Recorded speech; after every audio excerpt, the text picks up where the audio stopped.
So my name is Irene Misoi, member of ICE of Kenya, and also a fellow an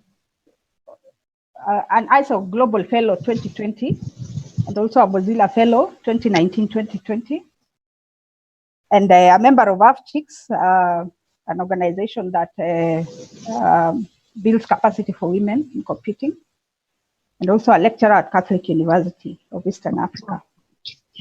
Now I'm going to talk about community networks. And of course, community networks is all about connecting the unconnected.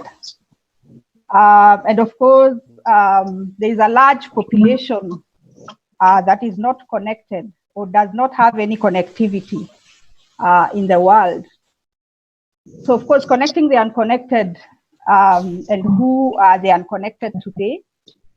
To date, according to statistics by ITU, 53% of the world's population is still not using the internet.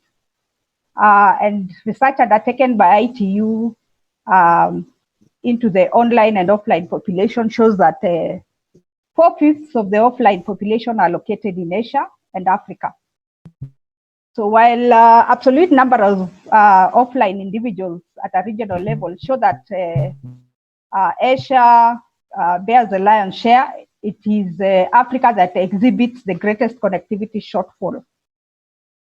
So when we examine the proportion of populations that is not online, when grouping countries by their level of development, the greatest connectivity shortfall is exhibited in the least developed countries, where 85% of the population is still offline, set against only 22% in the developed countries. Now, there is a figure there, figure 1, that just shows the distribution of the offline population by 2016 by region and development levels. And this was done by ITU. And you can see Africa, 716 million is unconnected. And of course, the proportion of offline population in Africa is 75%, which is big. Now, there are key characteristics of the world of offline population. Some of the characteristics, of course, is we have the gender gap, which is normally most pronounced in Africa. 58% of women are unconnected, and 42% of men are unconnected. And then, of course, we have the GDP per capita, which is under $1. It's around 6,500, a large proportion of which are located in Africa. Then, of course, the elderly people have much more lower internet penetration levels than the overall population across all regions. And of course, most of these elderly population are majorly found in the countryside or the rural areas. Then 60% live in rural areas, of which a large proportion is located in Africa and Asia. So which is 60%, which is a large proportion again. Then, of course, individuals with low educational attainment often remain unconnected across all regions. So factors that influence if and how many people are on or offline within a particular country. So there are several factors that contribute to this. There are a multitude of factors that influence, if any, how many people are online or offline within a particular country. These include status and degree of infrastructure rollout. So, of course, this means the kind of infrastructure that has been put in place within Africa and, of course, Kenya. As we all know, most of the countryside or the rural areas are not covered. The infrastructure that has been built does not reach those populations in the rural areas. Then, of course, the state of national development. And of course, again, in the rural areas, as much as we have devolution in Kenya, there's still a lot of areas that are not covered by connectivity. Then, of course, the enabling environment and corresponding policies. Then we have demographic and socioeconomic status that also are factors that inform how many people are connected or are online or offline. Then we have key internet adoption barriers. So these are barriers that, of course, influence adoption of internet. And there are four major ones. We have infrastructure. And of course, infrastructure means the connection, whether it's mobile, fiber optic connections that reach various parts of the country. And then the capability of the people in those areas. Are they capable of being able to probably have some of these gadgets that one is able to connect with? And then the relevance, whether people find it relevant to actually get connected. But you realize that in Kenya, a large population, the uptake of technology is really going up. And therefore, I think the issue of relevance is becoming, or rather is going high, because people are finding it important to get connected. And then affordability, people able to afford to pay for connectivity. And as we know, in this country, internet connectivity is very expensive for those who would like to get connected, of course, through the various regulators, or I mean, the various ISP providers within the country. Then there are two key challenges to achieve Connect 2020 targets. Can be summarized as follows. So the major challenges that, of course, contribute to being able to connect people is finding solutions to connect the large rural offline populations at minimal costs. And then the second one is finding strategies for narrowing the usage gaps across all regions. So of course, these are the major challenges that we have: getting to connect the unconnected, which most of it is the rural population. And apart from connecting them, is connecting them with internet that is at a minimal cost. So this finding solutions that connect the large rural offline population at minimal cost. So finding the solutions at minimal cost, regional issues, but a most prominent one for Africa and Asia Pacific. Roughly 2/3 of the African and roughly 3/5 of the Asian Pacific offline populations are rural. So 50, while not all of the rural offline populations live outside infrastructure coverage, it's still a large proportion. So we realize that a large population, of course, are the ones who are living in the rural areas. And these are the ones that need to be connected. So next, I'll talk about what community networks are. And I have given a definition. Community networks have several definitions, but I thought this would be more suitable with what we've been doing. So community networks are usually built and operated by citizens in their village, city, or town to meet their communication needs. The community network model is a complementary solution to connect the unconnected in underserved areas. So you find that one of the solutions of connecting the rural population that are unconnected is building community networks. And as the definition goes, community networks are networks that are built and operated by the citizens. So it's a community that builds a network itself, and they are the same ones who operate it within a city or a town. Now, this is just various community networks that are found in the world. In Africa. Most of them, I think I'll share the presentation so we can get to see. I think the list is large and there. We have one in Kenya called Tunapanda. And as you can see, most of the community networks are found in South Africa. We have a few enough in Kenya. So this is just to share these statistics so that we can really think through and be able to try and build community networks in Kenya so that we can connect the unconnected communities in the rural areas. So next I'll talk about Lanet Umoja Network, community network. This is a community network that we have been trying to build in Nakuru. And this is just a schema diagram of how we have connected. Now the model that we are using is we are connecting the schools around, because we know that there are so many public schools within each locality. Wherever we live, we have many public schools.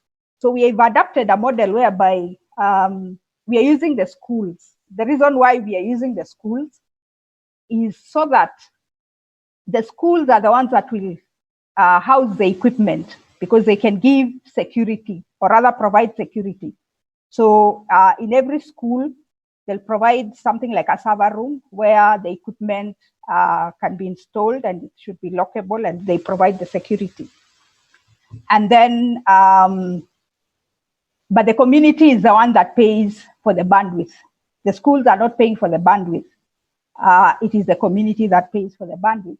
So for us, we had several schools that we are connecting according to that diagram. We are not yet done with all of it. We've just connected some of them. So we will be expanding to some of the schools that have not yet been connected. Then these are just some of the activities that we've been involved in from the photographs.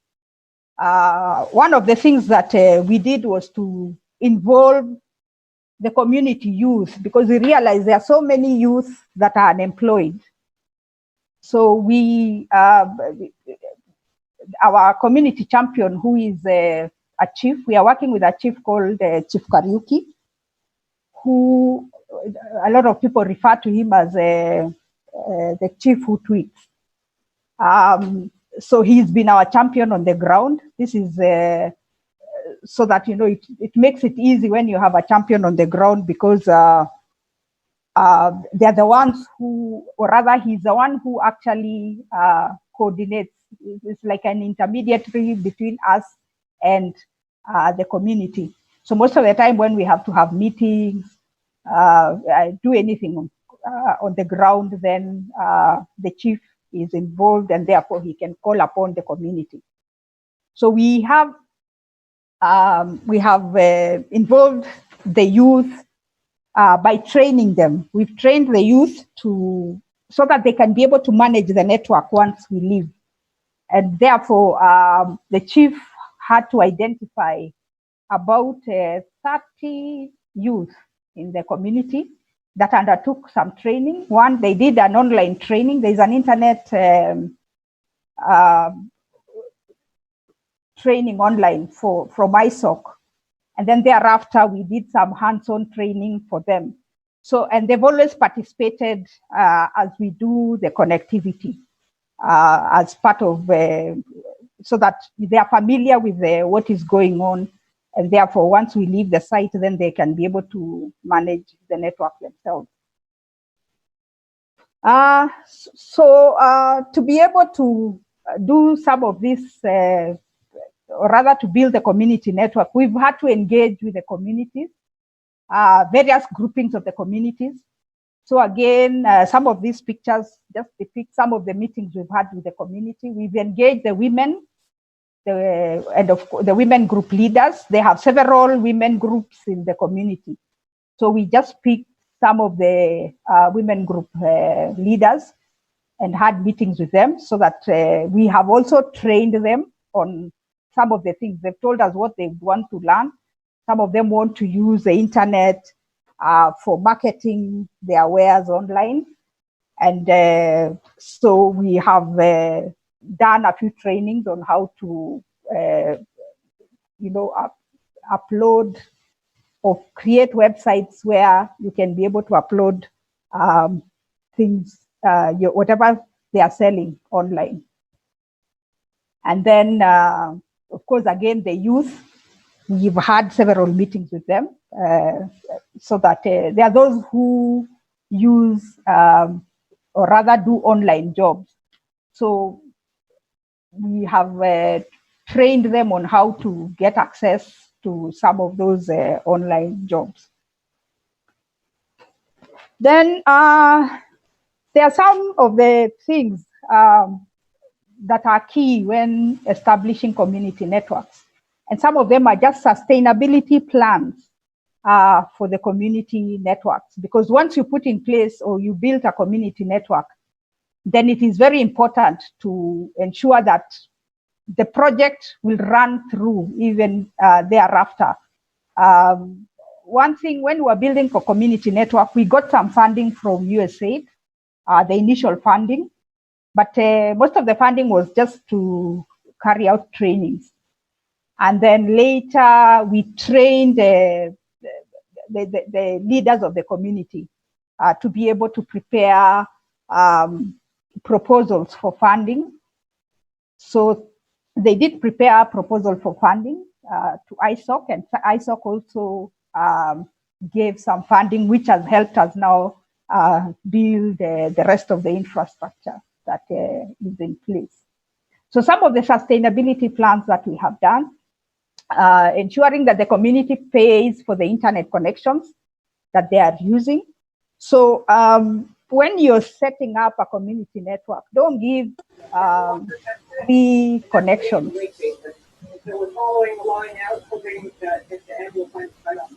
Don't give free connections. Ensure that you ensure that they pay for it from the word go, because sometimes when you let people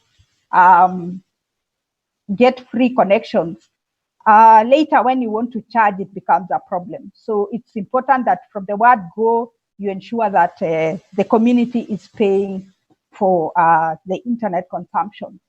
Now, for us, we intend to charge 200. We've not started charging.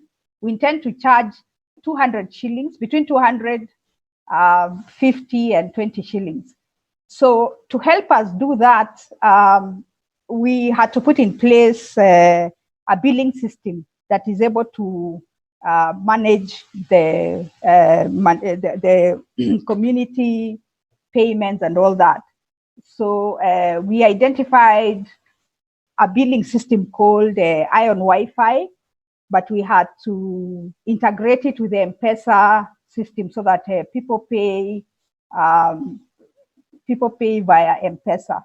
And then, of course, the money ends up in the bank, so that, of course, accountability, because when it comes to community work, there has to be a lot of transparency, because otherwise then people will not accept to pay money. Then, of course, empowering the youth from the community by training them so that they can become the engineers who will manage the network thereafter. So we have done that as part of the sustainability plan, so that they are able to do the work on their own and not having to engage external people to help manage the community network. Then we trained the steering committee members on preparing proposals for funding, so that they are able to source for fundings on their own. And then, of course, the installation of the billing system. Then, of course, the equipment is managed. The kind of equipment we've deployed at the community, we are using equipment called Ingenious, and the Ingenious comes with a management environment called eMasters. So these are some of the interfaces of the tools that we are using to manage the community network. I think that is all. Thank you.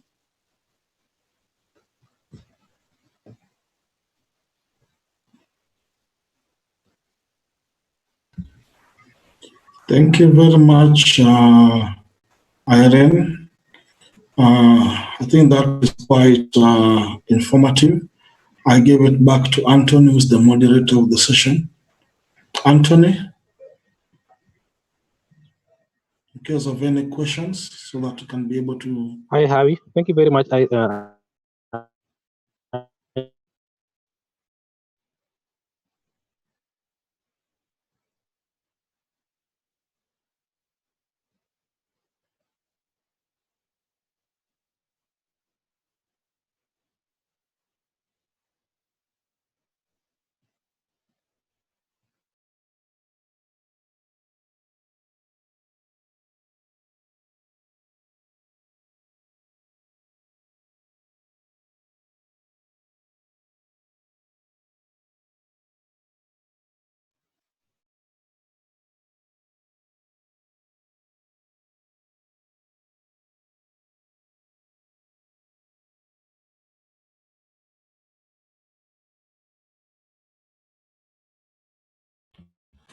I think Anton is down. He's down. Like we can't get him, isn't it?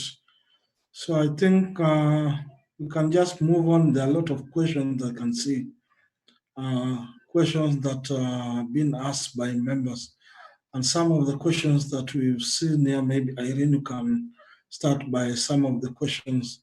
Looking at the chart, I've seen Twail Hassan has asked about what can you say is your major challenge during setting up now that you're up and running? Maybe you can answer to that, Irene, please. Sorry, can you repeat the question? I'm saying, looking at the chart, Twaira just asked a question in the chart, asking what can you say is your major challenge during setup now that you're up and running? I would say, of course, the biggest challenge initially, of course, was funding for the project itself. Because, the project has to be running fast, but you can start charging people, because you cannot start charging people before they see what you're doing. So the initial thing was the funding. And then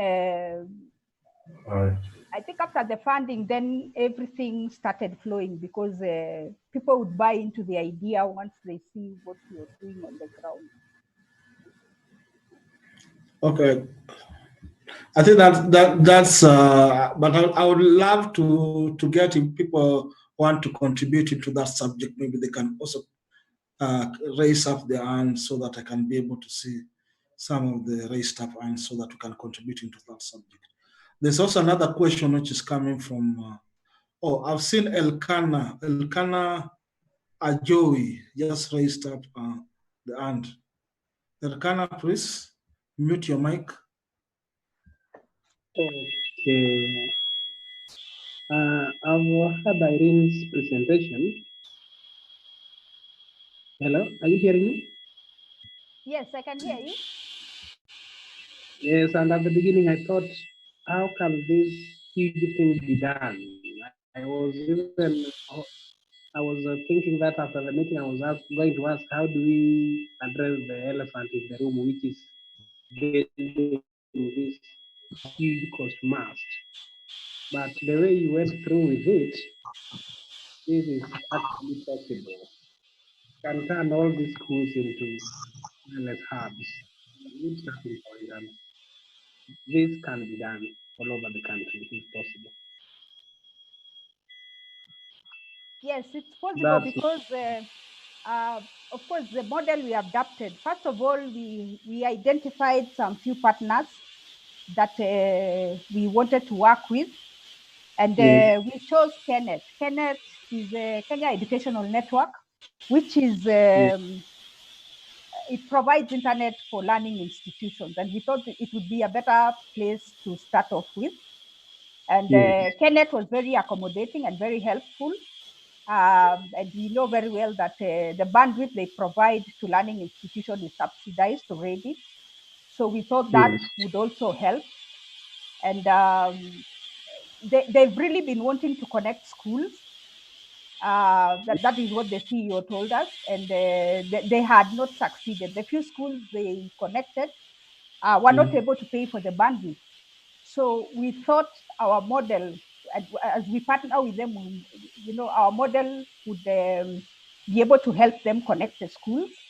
And then we thought that since the schools cannot afford the internet, it's better the community to accommodate the cost of bandwidths for the school. So in our model, the community, each household pays for the bandwidth. And of course, this bandwidth, of course, still goes because we connect the schools. And then from the schools, we also put an access point that is connecting the community around, because there are homes around the schools, the whole locality. So that is how we approached it. So the other way to approach it is just to have partners, talk to some of these ISPs that might be willing to work with you on the community networks. Okay, I think. Hello, can I just come in? Hello? Kana, I think we should just have one, because I have a lot of people who can have one question from you, please. Or are you answered adequately? Yes, I'm answered adequately. My observation was just, my worry was not even the financing. That can be arranged, but it was on the infrastructure. But the way they did it, it is good. Thank you.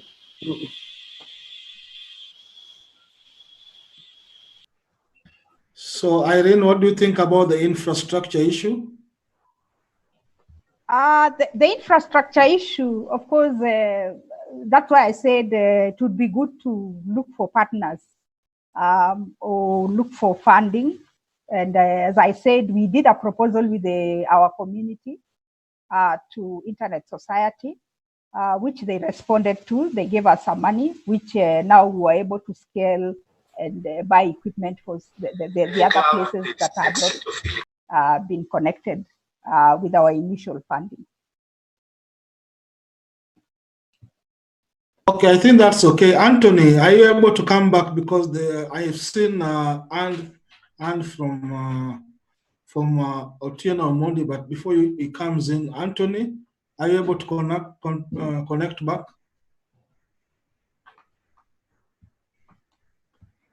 Okay, maybe we can hear from Otieno Omondi, Hi, please. Hawi, are you able? Hello. Okay. Hi, everybody.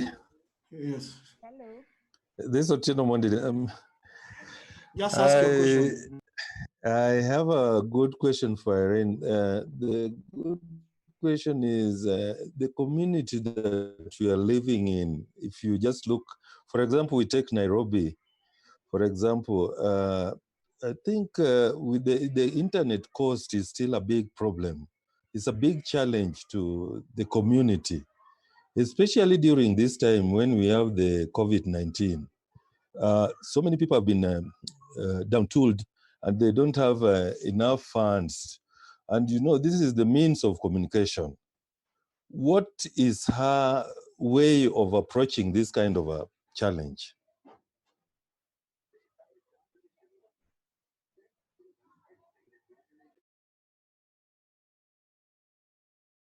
Irene, are you there, please? Yes. Irene? I think I would still approach it the same way. I've been speaking to some groupings. There are groupings of people also who are doing something similar, like but in the urban areas. They're connecting people, and of course, I think charging. They buy bandwidth from some of these ISPs, and then sell it to, or rather connect people using the same way. It's just like building small community networks within. But of course, they would request the persons to either buy some of the equipment they need, like the access points and some of the routers within the household. I think just what Safaricom is doing with the home fibers. So some people, some groupings of people are doing similar things within Nairobi, of course, but the outskirts of Nairobi, to just be able to help the people who cannot be able to pay for some of these major bandwidths. As you're saying, it's expensive and people are not able to get connected. Okay, I think that's good for, but there are questions that I don't want to leave because I know Barack is supposed also to come in a bit. One is coming from Philip Malala, and Philip Malala is asking, how scalable is this network, e.g. to allow sponsors to donate equipment for CPEs, stroke PT links, and then you can combine that with from Alphonse, who also asked about what are the tools that you use for pre-testing, for your to perform your pre-survey site surveys. Maybe you can try and deal with those two questions, please, as we get into that.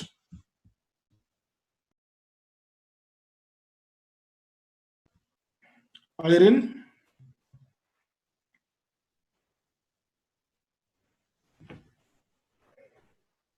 Irene?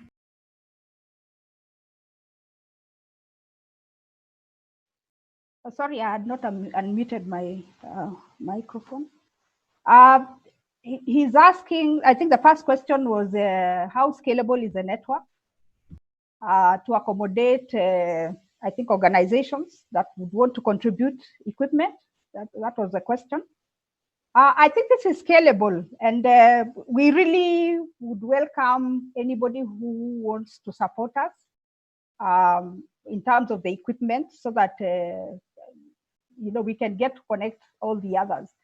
For us, we decided to start with the public primary schools, but we've been thinking if we are able to get, more equipment, then we can expand it to even the private schools around the community. But we first thought we begin with the public schools. So it is the network is scalable. It's possible to scale it, and of course, a partnership with organizations that would want to donate equipment and all that are welcome. And then I think the second one was some of the tools that we are using for, I think he said, for site survey. I don't know. I hope I got that right. So some of the tools that we were using, Ubiquity comes with some of those tools that one can be able to do link budgets with, so that you're able to survey your area and get to know the kind of equipment that you're going to use. So a lot of this equipment, even Ingenious has some of those tools. But of course, the initial site survey that we did it using Ubiquity tools. It has a tool that comes with the equipment that you can be able to do those link budgets with them. I hope that was answered well. Okay, I think that's good for now. I just Anthony, because we needed Barack to come in and just share, because I'm seeing he has a lot of questions to answer. So Anthony, to you, and then invite Barack. Hi, Hawi, how are you doing? So I'm thinking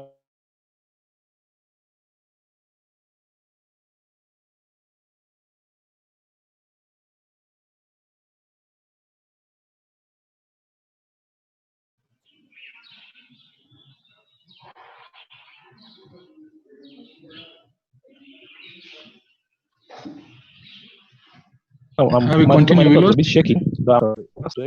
So, to some extent, I'd like to invite Barak to share more insight on these aspects. What to Barak? Thank you very much, Anthony. Am I audible? Yes, you're audible. Okay, so apologies, I really had not prepared a presentation per se for this topic, but I got an invitation at the last minute from Kennedy, who was to present alongside Irene, to make a few comments on this subject. First and foremost, I would like to say that from October last year, I was also involved in an initiative to establish a community network under an organization known as Africa Higher Education Research Institute that is based in Kisumu, working under an NGO known as Community Initiative Support Services. So basically, Community Initiative Support Services has operations in Homa Bay, in Siaya, and in Kisumu. In Homa Bay, we actually installed our community center this, they're called Polytechnic. I'm looking for another word for it. It's called Omuga Polytechnic. In Siaya, we have a place, we have Community Initiative Support Services as a community center at a place called Akala on your way to Bondo. And we also have a community center at a place called Nia in Siaya. So basically what happens in these centers is there are a variety of initiatives. We have women and youth meeting on a weekly basis. They do things ranging from table banking to these kitchen gardens.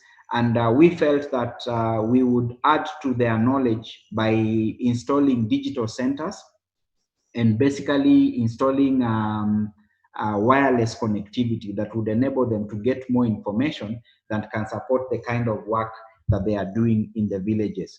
So unfortunately, the COVID-19 pandemic caused a lot of disruption to the work that you are doing. But nonetheless, the way the centers are set up is such that we have microtic radios, which also act as internet hotspots. So anyone within the compound can be able to access this radio within a short range. Also, we have simple servers, we call them community servers, which are basically Raspberry Pi computers that contain data on information such as how do you treat how do you manage, for instance, HIV and AIDS? How do you manage waterborne diseases, cholera, and the likes? So most of this content can be accessed free of charge for anyone that is within the network range. Now, the other thing we've done is in each of our community centers, we've put at least 4 desktop computers, which will definitely be used for those that want to learn how to use computers, for those that want to access the internet, and basically for the groups that are doing table banking and all manner of activities within the centers. So you can check aheri.org for more information on the community network. But basically what I wanted to share, I will not touch on what Irene has already mentioned, which is quite important, because majorly I believe Irene has dwelt on network planning, community engagement, training, and the likes. For me, the greatest lesson we've learned in all this is that community networks need a business plan. Don't just dive into starting one when you have not figured out the requirements. One, the equipment costs a lot of money. Sometimes you may not be lucky to get funding, but does this mean that you should not proceed with the community network? Because this is the kind of scenario or situation that we found ourselves in. And we had to figure out innovative approaches of raising resources, which meant, for instance, engaging the management of our host organization to take care of some of the requirements, such as facilities where we could be able to host these digital centers, facilities where we could be able to have these radios, even moving around to do the installations. We needed vehicles, and we had to use the project vehicles of our host organization or institution. And we were actually supported by most of the program managers that are managing the different activities in the different areas. So what I'm driving at is there is a cost to every component of the community networks. Sometimes grants may not be forthcoming as we think, and this may impact or impair how the networks are being run. So one of the things we figured out is you need a business plan, because you need a plan B. In case, for instance, funding does not come through or the funding is exhausted, does the network come to an end? The second thing is there are competing interests, especially in the rural areas. You may find that 50 shillings is a big deal. 20 shillings is a big deal. So you are convincing the villagers or community members to access the internet, yet the internet competes directly with their food or maybe with their daily subsistence needs. There's this statistic that has been thrown around that most of the people in the global south survive on less than $1 in a day. And it is true. Sometimes when you go to the communities, even getting people to pay 20 bob to buy water is a big challenge. So the major issue is, or rather the way to go around this, of course, is capacity building, which Irene has ably talked about, but with a focus on encouraging the community to appreciate the internet value chain. So when you're talking of the internet value chain in the community, for instance, issues like security in the community, you'll find that security can easily be managed through basic tools like WhatsApp and the likes. And these are the low-hanging fruits that we have to encourage the community. First of all, when they see that the internet can enable them to communicate, then they start seeing the value in the internet in enabling them, say, to get information. For instance, for children that are in the rural areas who are disadvantaged, they cannot be able to access some of the content that is being shared by KICD on TV or on other sources. They can easily go to the internet and access this content.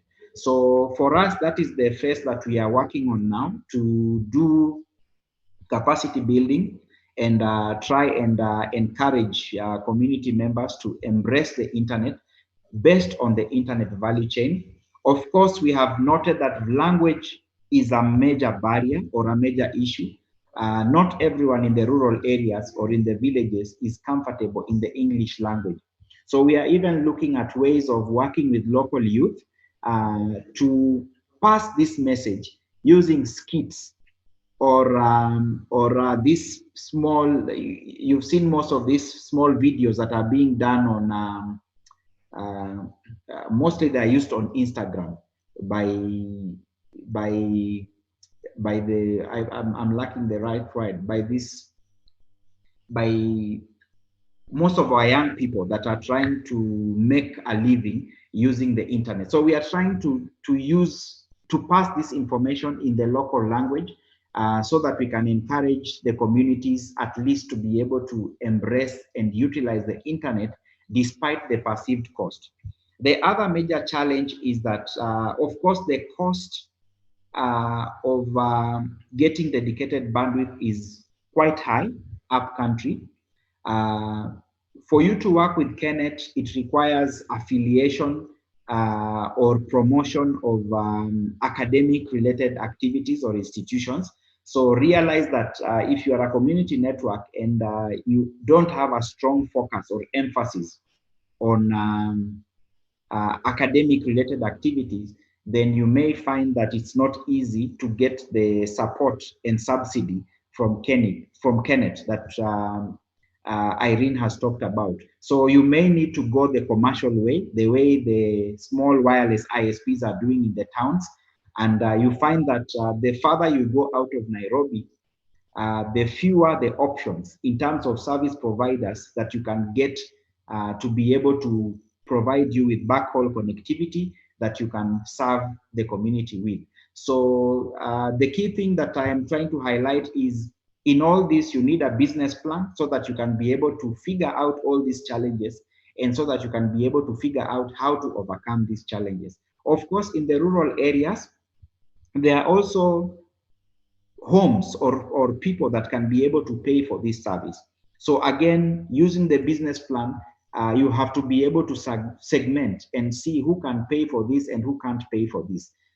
Just as Irene has said, we've worked with schools, and you find that it's a challenge. You may assume that the school will easily pay for the connectivity, but when it comes to paying, of course, challenges start coming up. The students are not paying fees, competing needs in the schools, and things like those. So my encouragement is, even as we think of deploying community networks, it's really not a walk in the park, especially after funding runs out, or just in case you miss funding, because then you realize that you may start digging into your pockets, or you may need to find a solution for paying for your costs. Because at the end of the day, if you're getting backhaul from JTL, or if you're getting backhaul from Liquid Telecom, when the end of the month comes and they send you an invoice, you can't give stories. You need to pay for that connectivity. The other issue is maintaining the network. You need men and women on the ground who will be moving around to the different locations of the different towns. They need to be paid, because at the end of the day, they use fuel if they are driving, or sometimes they have to board public vehicles to get where they are going. So you need to budget for all that. So those are the points that I wanted to add, and I would like to stop at that point. Thank you very much.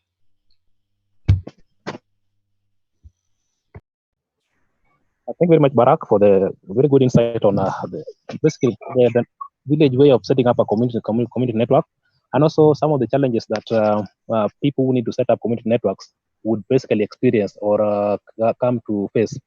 So you've mentioned a very critical aspect, basically the business plan, or basically developing a business plan of the community. So you look at the community network as a venture that will have to be facilitated or supported. And even to some extent, if you don't get support, how do you still build up a community network? How do you mitigate some of the issues? For example, the aspect of capacity building, which to some extent may not have a financial implication, because you can actually get support from internet technical institution like ISO. So a business plan is a very good approach to look at it, to look at how to build a community network.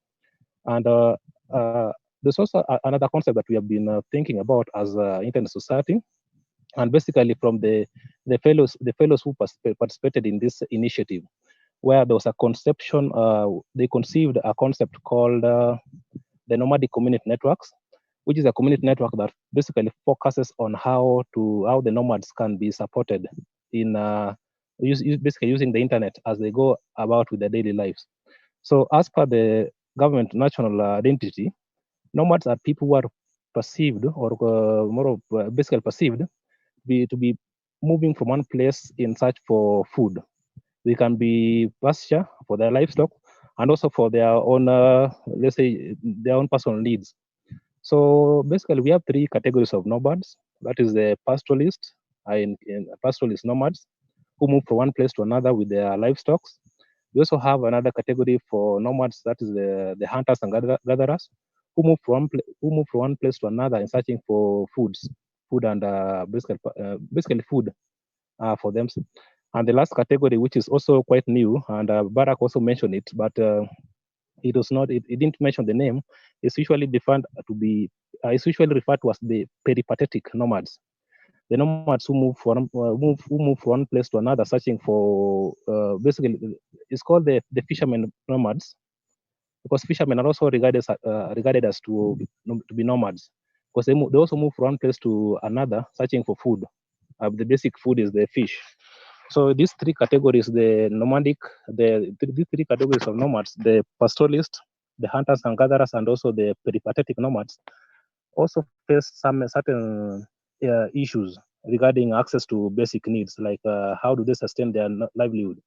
So as part of the initiative of this, the Global Training Fellowship Program, one of the conceived initiatives that was realized from this training was a nomadic community network. So as a scale up of this initiative, we were thinking of setting up a consortium, and let's say called the Nomadic Community Network Consortium, which is to build more of like best practices that would that other individuals who want to build community networks can learn. For example, if you want to build a community network, how do you access capacity building resources? How do you know the best equipment to use, or basically the most affordable equipment?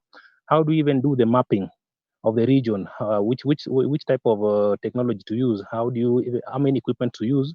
And even so, what is the landscape in the region? So it's more like a consortium that will look at the best practices and build a best practices toolkit that other people who want to bridge the connectivity barrier can use, and basically can learn, have access to, and use it to build their community networks within their regions. So, for example, if you want to build a community network in, let's say, Homa Bay, or in Mombasa or Kilifi, you can tap from these best practices, which have been built by people who have already advanced or experienced or seen some of how to build community networks. It's also part of the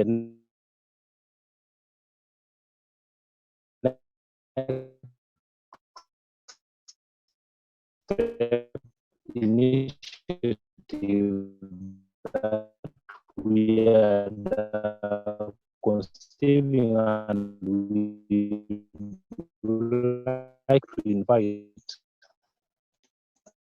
the members who are, let's say, who have experience on managing community or aspect, policy aspect.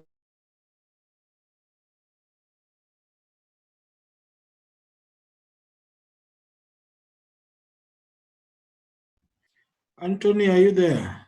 Anthony, are you there? I think we lost Anthony. That's quite interesting to get those kind of different perspective.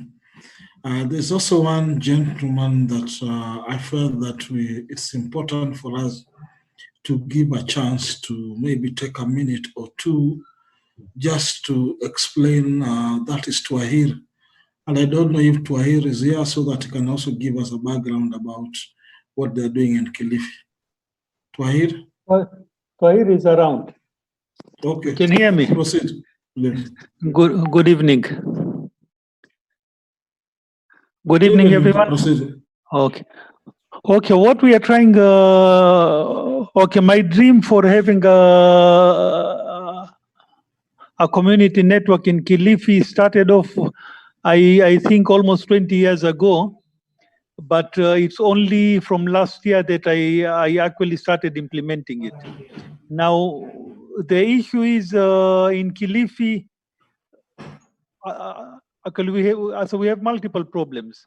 Problem of poverty, problem of teenage pregnancies, problem of kids dropping out of school. As you name it, the problem is here. So, what I've started off is I've brought fiber to the farm that we are in, and from within that, I've set up a small as a digital hub within the farm, whereby university students actually, as university students, with the COVID problem, all of them are home. Within this small area, which we call Mtondia in Kilifi County, we have almost 30 university students. So as we give them time slots, so whereby they actually come and use the internet, and I've bought some few laptops, whereby as a majority of them are in university, but they don't even have laptops. so that I come here, I spend some time and do their studies. After they are through, they actually others come in. As from last week, I've also started training actually school teachers from the local primary school, which is called Mtondia Primary. So they actually come in every morning between 9 and 11. So I'm training them. They are all totally zero when it comes to digital literacy. So I'm taking them through the Cisco course called as a Getting Connected. And hopefully on completion of that, we want to introduce them to either as a Google Education or Microsoft as 21st century teacher. So basically, and I've been talking to the as a county government of Kilifi, whereby we are looking at running a community network, but focusing on vocational training centers. So the vocational training centers, Kilifi, we have 34 wards. We have at least one vocational training center in each ward in Kilifi.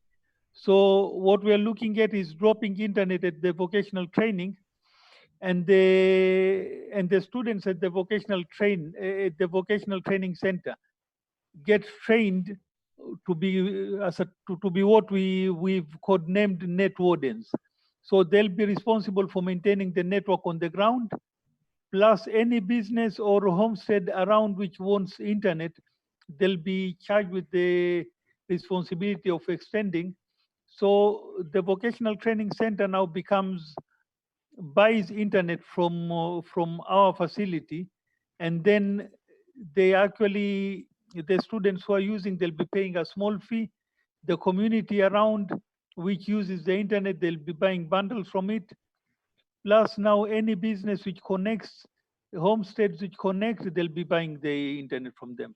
So that's the model which we are trying to put across. That's I hope I haven't gone beyond the 2 minutes. No, that's okay. That's okay. Now, thank you to Air. I think it's good to getting different perspective and different methodologies that have been used by members. But I've seen Anthony's back, and I thought he had not finished, partly so that he can finish and open up the space so that members can now engage in the debate on the community network debate, please. Anthony? I think very much, Hawi. I think I'd finished, though my network is a bit shaky here. I'm up country. So I'd finished the concept about the next step. This basically building a consortium where we can develop best practices about how to develop a community network and share it publicly. It's more like an open source way of building community network. So that's what I wanted to share with the members. So we'll share the concept because it was also developed partly as an initiative of the global training program. So we'll share the concept, then we invite members to come and participate in the consortium.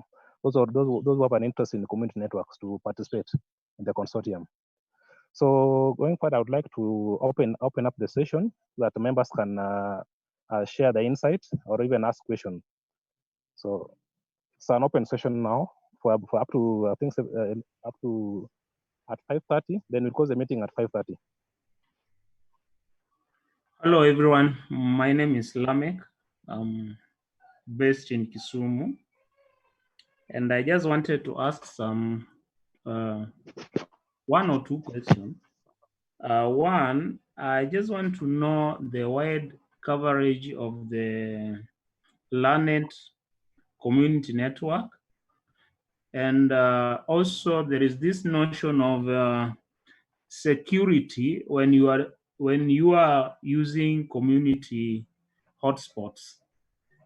People right now, there's this notion of insecurity that someone can invade your gadget or your laptop or your phone. I don't know how they are using what modality they are using to curb such kind.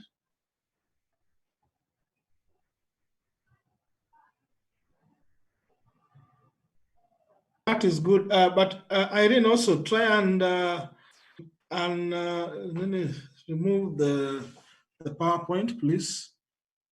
Irene, as we proceed, please. Okay, thank you. Anthony, back to you.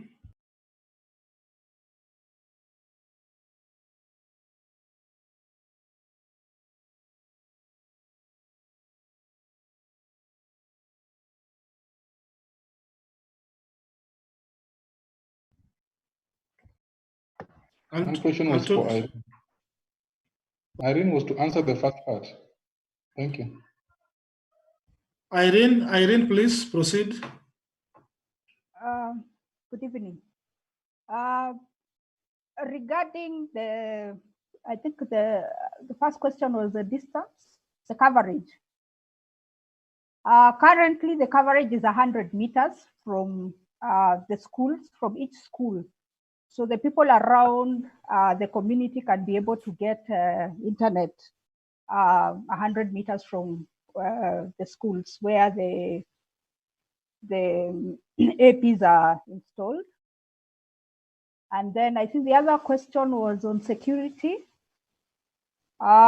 We've not had those issues, but of course,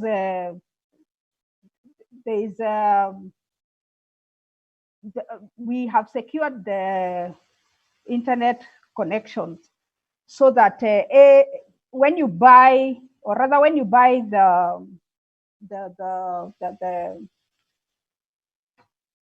internet connections, then of course you have to get a code that you can be able to get access onto.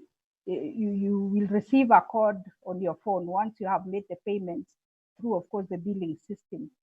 And of course, the configurations that have been made onto the devices, we have secured, of course, using the normal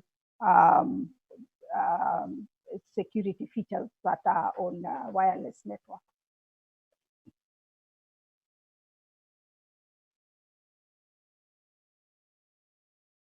I think that's okay. Barak, you have a set of questions. Let me just read the chat. But before I read the chat, I've seen Philip Malala. Philip Malala, your hand is up. I need to give you a chance, please. Philip?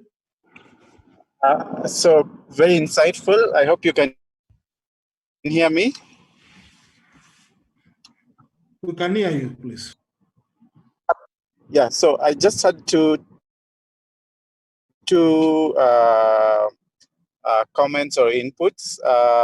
The first one is I see a lot of people talking about challenges to do with bandwidth. And one of the things that I start to think about is if it's possible to have all the people doing community networks coming together in, as one group, and then to be able to negotiate for bulk discounts from service providers. So that's one of the things that I think might be critical. And then the second thing is that how do we then support this, the people who are doing community networks by allowing professionals? I see a lot of guys that have joined this call are probably network engineers, security engineers, etc. How do we enable them to provide professional services as a pro bono? So I think for me, these are two things that I think can be taken up, whereby we then provide a platform or a way for services to be provided. Like someone was mentioning about security, we could be having someone who has security expertise and can dedicate an hour, 2 hours to assist maybe a community network to secure their network.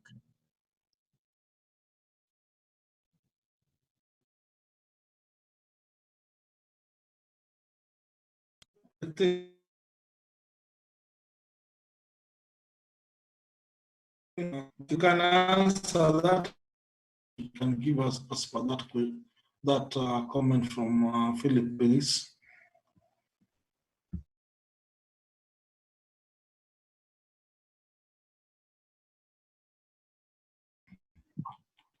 Barak? Barak? Okay, Barak is not there. Anybody that can answer to... May I speak, Mr. Chair? Okay, please do. Thank you very much, Philip. You've raised an important question. Actually, I would say that Irene, who is running Lanet, Josephine at Tunapanda, and Tuahir, we are in constant communication. But I must say that this concept is not very well developed in our country, and we are at different levels in terms of the challenges that we are facing in our respective communities. But nonetheless, some of the areas I would say we've been able to learn from each other. For instance, when it comes to network planning, we have consulted and contacted Tunapanda and Lanet, Irene a lot, just to learn from some of the decisions they had to make and why they had to make them. Because the best thing is it's not worth repeating a mistake when someone has already gone through it. So already there is the informal conversation that is going on, and I believe that is the reason why colleagues actually invited each person that is doing something, at least to be able to contribute to this body of knowledge in this meeting. To our colleague from Kisumu, who raised the issue of security, I would say security is relative because most of our security problems are based on social engineering. So I would really wish to stress that it's a factor of capacity building and it's a factor of behavior. If you go to Lamu or Coast province generally, you'll find that people don't lock their homes and they go to the local shopping centers. But there are local mechanisms for dealing with security which have existed for many years. You'll just find that you are told walk in and you will you know if you do whatever you want to do, there's consequences that will follow you. Of course, those kind of things don't work in Nairobi or in Nakuru or in other urban settings. So I would say that security should not necessarily be a hindrance. Most of us, when we travel, the moment you land in an airport and you don't have access to WhatsApp to communicate to your family members, you don't care the first network that you come along. All you want is to connect and communicate with your family members. So even at this point, with the statistics that were shown in the presentation, that almost half the global population is still unconnected, I think the focus should be on connecting, and then we sort out the issues that come with connecting later on. It's like when Safaricom or our mobile network providers were dishing out SIM cards left, right, and center.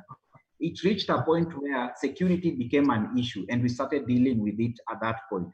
So I would say for anyone that is concerned or interested in setting up a community network, let's forget about excuses. Let's get people connected. In fact, I was reading of a case study in the UK where people started connecting communities using antennas that were made from tins. And I once saw for myself, I think it was a conference organized in 2004 called Radio Africa. There were some engineers from the International Center for Theoretical Physics who actually set up networks using tins and using basic material and wires. And we were actually able to log in and connect. So at the end of the day, what the community needs is connectivity. Of course, the issue of affordable connectivity is a challenge which we must address or work together with the community to be able to address this. And that is why I stressed on the issue of the business plan. So in a nutshell, those are the 2 points that I would make. In terms of the community network organizations coming together, yes, conversations are already in the pipeline regarding that. With regard to issues of security, again, that's a continuous conversation because security is not just about passwords. You can teach people about passwords, but they'll start sharing their passwords. So security is an issue that has to be continuously addressed through capacity building. Thank you very much, Mr. Chair. Thank you very much, Barak, for that quite good response. I've seen Jacob Ngumi, and then we can hear from Tony Kinyua, please. Jacob, and then Tony. Jacob Ngumi. Hello, everyone. Hello, you can hear me now? You can proceed, Jacob, please. Hello? Continue. Proceed, please. Continue.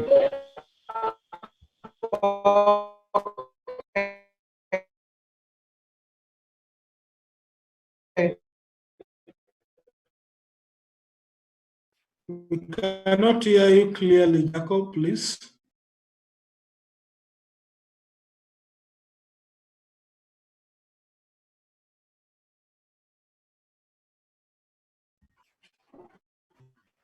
Jacob, I think we lost him. Tony Kinyua. Hello, everyone. I hope you can hear me. We can hear you well, clearly. Good. Mine was just a basic question with regards to the establishment of community networks.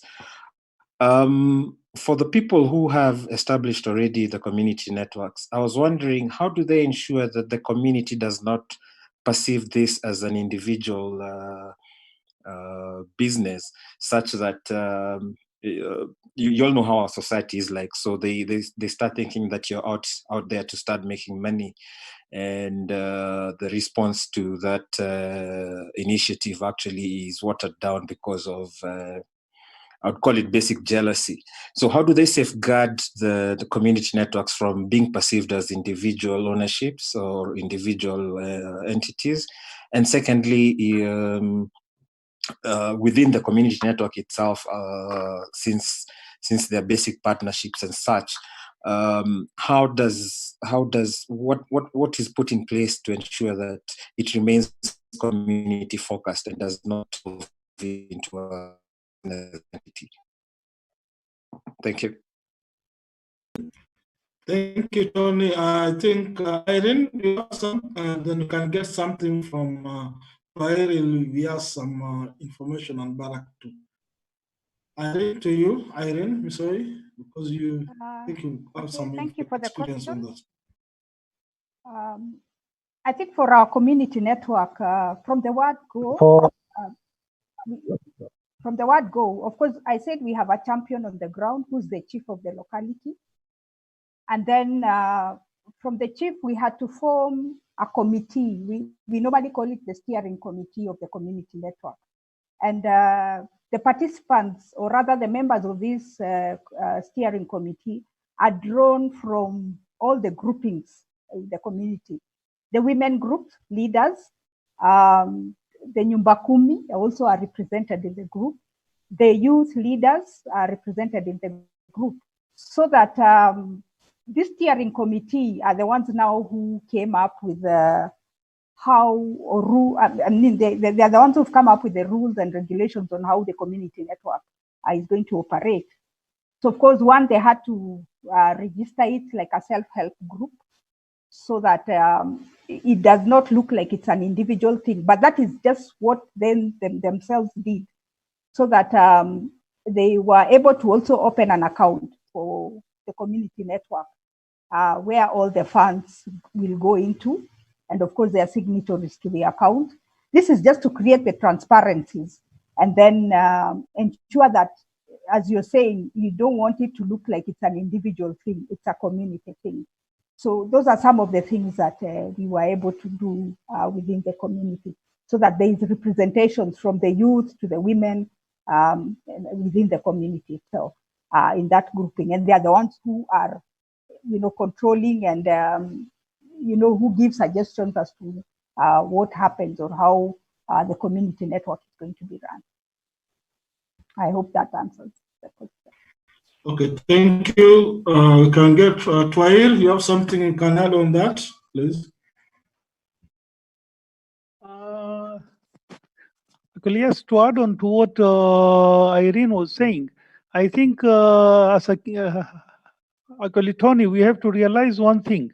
When we are going, as we are doing such projects, there has to be a champion for that project. So at first, it might be an individual effort like it is for me. So that individuality which starts off with, that person has to be an inclusive person that you have to call in other people so that they share the dream.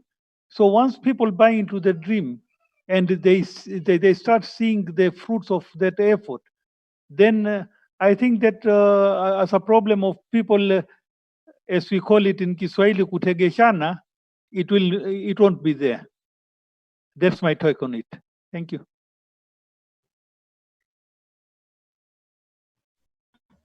Barak, you have something you can add on that? Yes, Chair. Barak? Yes, can you hear me?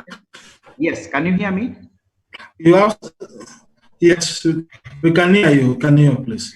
You can proceed.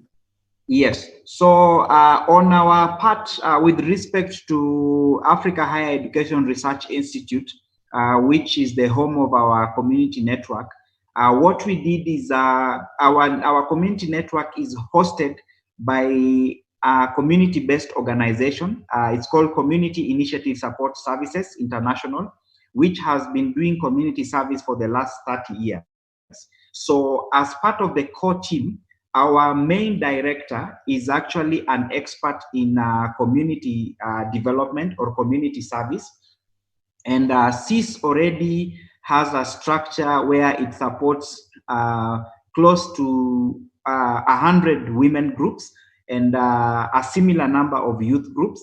And it has community centers where these women group and youth groups meet on a weekly basis. And they meet to compare notes on various projects that they are running on the ground, like beekeeping, kitchen gardens, to learn basic information on HIV and AIDS and table banking. So we were fortunate to find an existing structure through which we can work within. And what we simply do is we supplement the knowledge that they get by providing the digital tools that are within the community network. So that is the model or approach that we were able to use.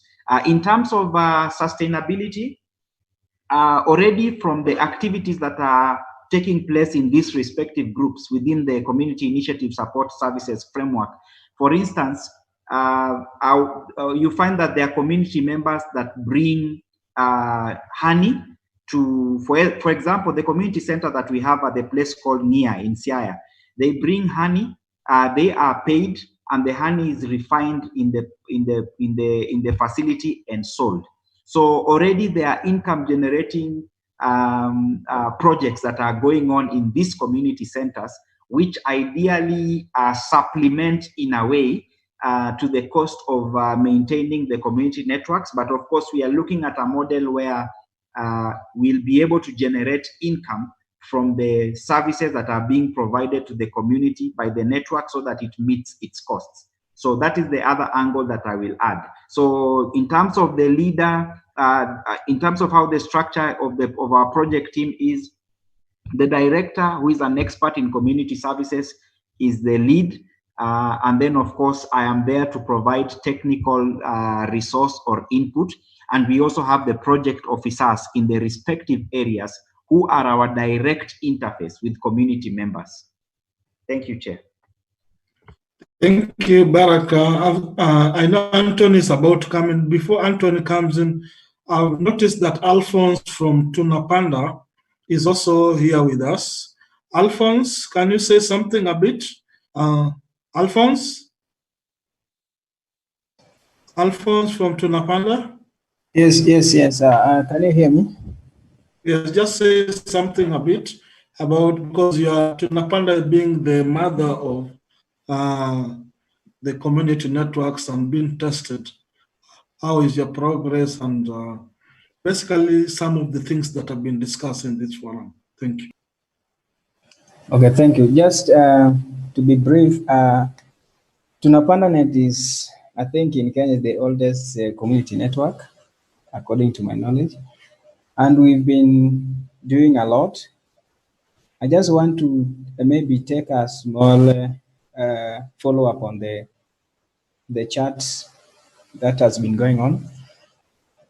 With regards to the question of what people can say, whether the community networks are based on personal interest or to serve the community, I think for Tunapanda being that we run in a peri-urban, I think it is an urban with an informal settlement where everyone has different opinion. So the best thing that I think we need to put in place, the first thing is capacity building. We need to involve people, identify the right people in the society. As with us, we deal with schools, establish CBOs and youth centers and even women centers. So long as you have already established groups, it is easy to begin your journey from there. But when we just say we, like in Nairobi here, it is not easy to find someone who can go have the interest of all people. So with that, it means you have to have a higher level of engagement with the community itself, starting with the chief, starting through to the youth. In fact, in Kibera, youth talk more than even chief. So it is a good initiative to have the community at hand in every step we are moving, and to give them ownership. How do we give them ownership? Maybe through trainings. We have to train them. You have to engage them in whatever you are doing, such that they also see the sense of your movements. Apart from that, I think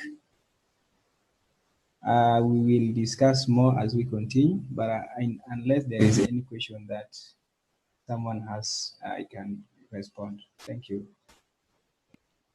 Thank you, Alphonse. I think also we are looking at time. One of the other things that we need to remind members that we have a WhatsApp group. And if you have not joined our WhatsApp group, I'll be able to share with you my number so that you can send details so that you can put in the WhatsApp group and pick up. Anthony, are you here so that we can be able to move to the next steps? So Hawi, I think I can hear Anthony? you now. Yes, Hawi. Okay, you can hear me now. Get him. Joel, I've seen Joel, who is our treasurer, has also been part of the. Okay, Anthony, please.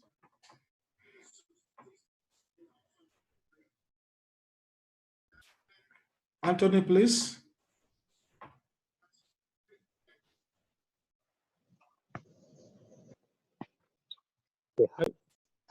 You're able to get me now? Yeah, you're breaking, but just try, proceed, please. Okay, so I just wanted to thank you all for coming to the meeting and also sharing more on this concept of community network. So it's more like learning how we can democratize the issues of connectivity amongst ourselves. So not really depending on the commercial angle, but also sustaining ourselves with the capacity that we have, all of the little that we have to sustain our community. And also it's a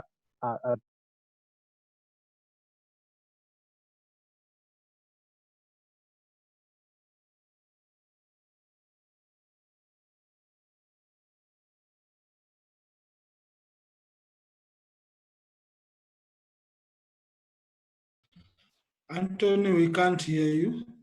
Anthony, we can't hear you.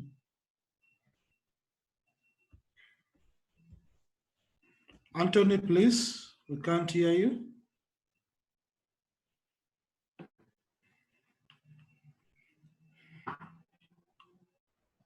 Okay, Joel, are you available so that you can also some of the say hello to members?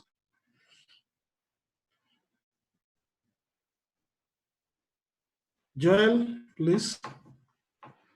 Thank you, Hawi. Can you hear me? We can hear you. We can hear you. Please proceed. Yeah. I would also like to say this has been great. It's nice listening to the conversation, and I think a lot of our members are interested in these community networks. Thanks to Barak, Wahid, even Irene, all those who shared their perspectives. I think as Internet Society, this is something that we can really bring up and take to the next level, so that we have so many of these around the country and learn from each other. I will add that, with the community networks, we also need to package.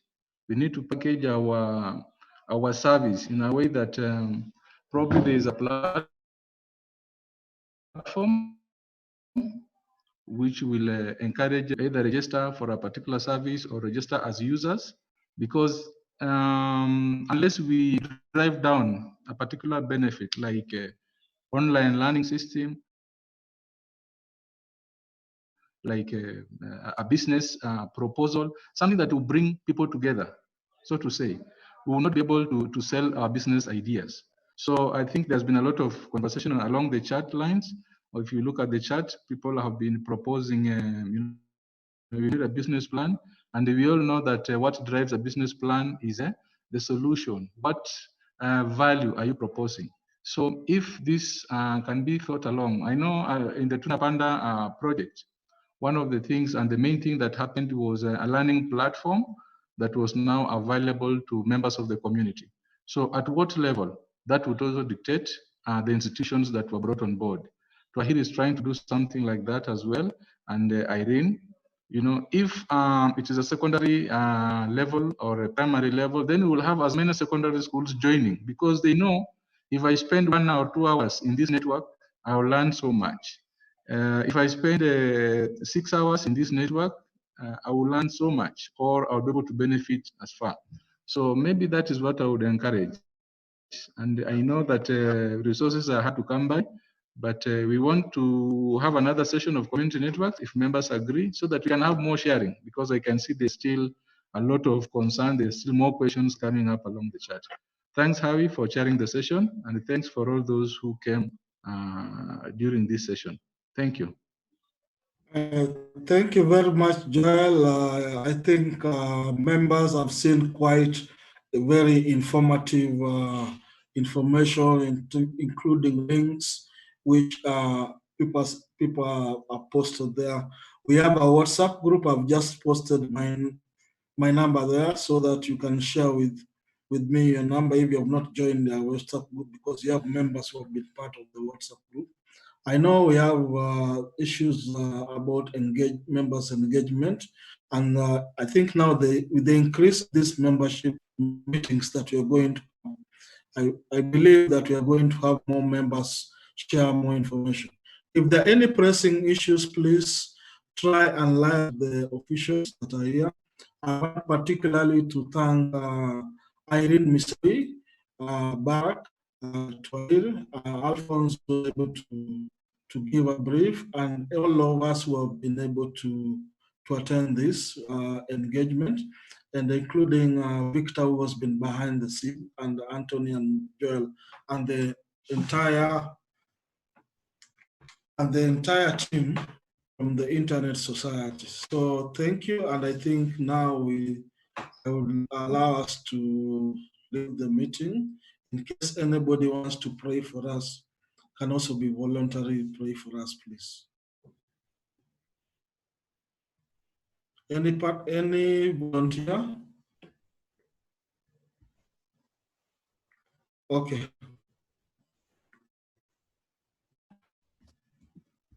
Did you say prayer? Yes, prayer, please. Prayer. Yeah, sure. Let me do prayer. that.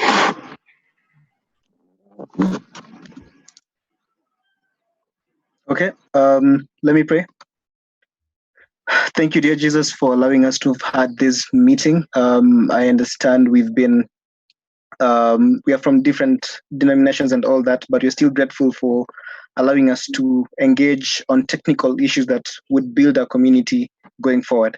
So I'm praying that even as this conversation just begins, may it not end prematurely, but help us be vessels of transformation by the technical and professional knowledge and know-how that you've given us, that we may be a good light unto the world. This is my prayer, trusting in the Father, Son, and the Holy Spirit. Amen. Amen. Amen. Thank you very much. I think the meet is closed. Thank you. Thank you, members, for attending.